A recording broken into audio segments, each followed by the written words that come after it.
Avez-vous une fois entendu dire que le Coran est exceptionnel et qu'aucun autre écrit ne lui est comparable en sens ni en style? Voici pourquoi. Ayat al-Kursi, que vous connaissiez bien, j'imagine, est le 255e verset de la sourate al-Baqarah et il est très bien connu pour ses nombreuses vertus.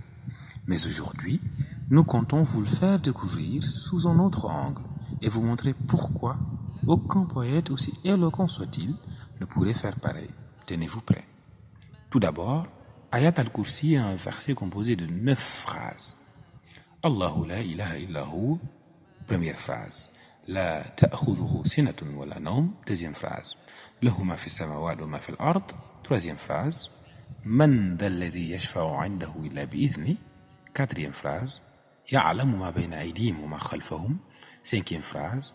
Wa la yuhituna bi shay'in min 'ilmihi, sixième phrase.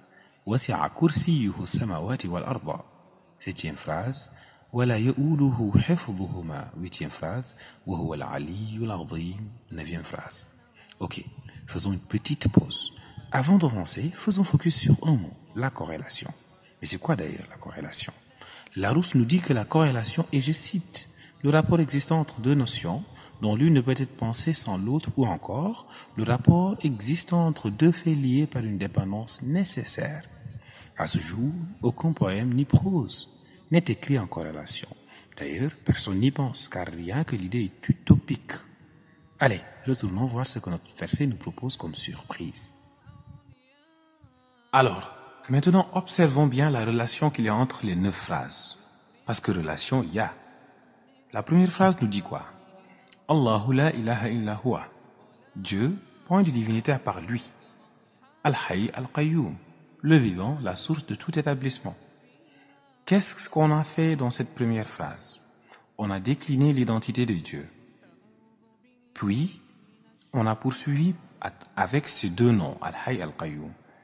Qu'est-ce qu'on a fait dans la dernière phrase? Exactement la même chose. Huwa, lui, il, on décline l'identité de Dieu. Al-Ali al-Azim, le haut, le grand. C'est exactement la même chose. Il y a véritablement une corrélation entre ces deux phrases. Poursuivons. La deuxième phrase nous révèle quoi? Wala ta'khudhuhu sinatun wa la nawm. Il ne somnole ni ne dort. Quand est-ce qu'on somnole? On se pose une question. On somnole quand on est fatigué tout simplement. Et quand Dieu t'informe qu'il ne somnole pas, c'est très exactement parce qu'il t'a à l'œil et il veille sur toi ou sur tout.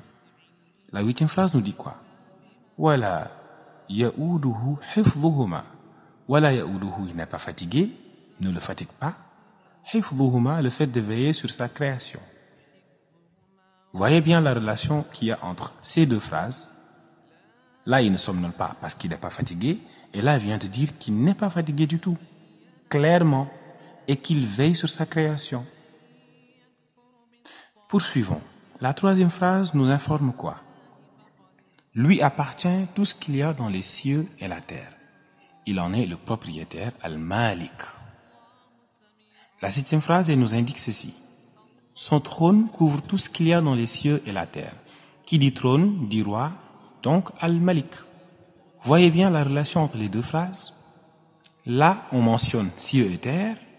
La septième aussi, on mentionne cieux et terre. Dans la troisième, on parle de Malik, propriétaire. Et dans la septième, on parle de Malik, roi. Alors, poursuivons. Quatrième et sixième.